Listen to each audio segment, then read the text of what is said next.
Nessa busca por vacinas, né, quando você tem uma lei que diz o seguinte, olha, o setor privado pode comprar vacinas. Essa lei, ela seria inconstitucional? Quem responde para a gente é o advogado Antônio Carlos Moratti. Antônio Carlos, uma lei que permite o empresário comprar vacinas, é uma lei inconstitucional? Prazer estar com você novamente, William. William, eu considero inconstitucional. Por quê? Eu considero sim, a 14.125 de 21. Porque a Constituição ela diz exatamente o contrário, que a saúde é direito de todos e dever do Estado, né? E o Brasil tem um histórico de vacinação, experiência de vacinação brutal, né? Nós temos estrutura para vacinar. Por uma situação que gerou uma demora na aquisição de vacinas, nós ficamos nessa condição de terceiros quererem fazer a vacinação de seus próprios grupos, né? Mas agora com o ministro Queiroga, as coisas estão mudando e certamente a vacinação vai entrar nos eixos. Sim, aí eu pergunto ao senhor, a grande preocupação com uma lei dessa é você criar um mercado paralelo, onde a gente vai perder o controle. Para falar a verdade, não existe nem vacina para comprar, mas digamos que o empresário ele consiga uma vacina. A gente acaba criando um mercado paralelo e aumentando uma desigualdade? Sim, aumenta a desigualdade. Mas a lei 14.125, que eu ainda não decorei o número, mas estou com ela aqui embaixo, ela é muito clara. Aquele que comprar vai ter que, na primeira fase, ceder totalmente. Logicamente, o empresário não vai comprar e ceder totalmente. Ele vai aguardar a segunda fase, pelo menos a segunda fase, pois a segunda fase você tem que fazer a doação de 50%. Né? Agora, faltou na legislação uma coisa muito importante. Nos 50% que fica para a empresa que faz a aquisição da vacina lá fora, deveria ser aplicada uma tributação idêntica à tributação do mercado tabageiro, do mercado de tabaco, né, que é a maior tributação adotada no Brasil. Sendo assim, essa tributação contribuiria em muito ao Ministério da Saúde para que ele pudesse adquirir muito mais vacinas para o SUS, né? E certamente, com essa nova aplicação aí de metas pelo Ministério, a vacinação vai alcançar patamares muito maiores.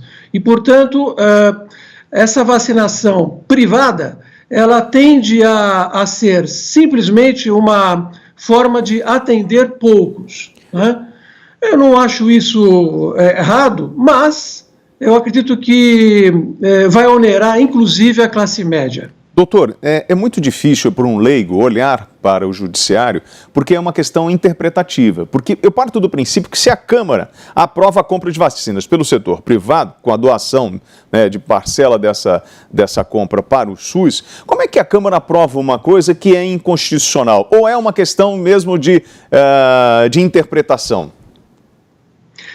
Olha, alguns legisladores, eles cometem falhas e por conta dessas falhas, o judiciário acaba agindo politicamente, né? Isso é uma infelicidade, né? Na verdade, no Congresso existem juristas que fazem o apoio consultivo e elaboram essas normas para que o Congresso, através dos nossos representantes, que são, na grande maioria, leigos, né, aprovem ou não aprovem a lei em si. Não é? Certamente existem algumas falhas aí nesse caso, mas nós temos o Executivo, que pode corrigir isso, e nós temos o Judiciário, que também pode corrigir isso. Eu não apoio muito a utilização do Judiciário nessa questão. Tanto porque nós temos aí, por exemplo, na 21ª Vara de Brasília, uma liminar onde garante a aquisição das vacinas sem a necessidade de fornecimento, de participação dessas vacinas para o Estado. Eu acho isso errado. Foi os 5 minutos de glória, né, para aquele juiz, creio. Doutor, o que nós observamos é essa judicialização que existe no Brasil, né?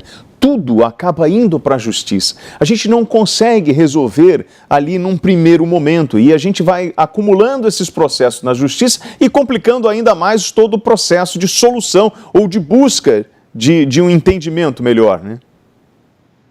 Exatamente, William, exatamente, muito bem colocado.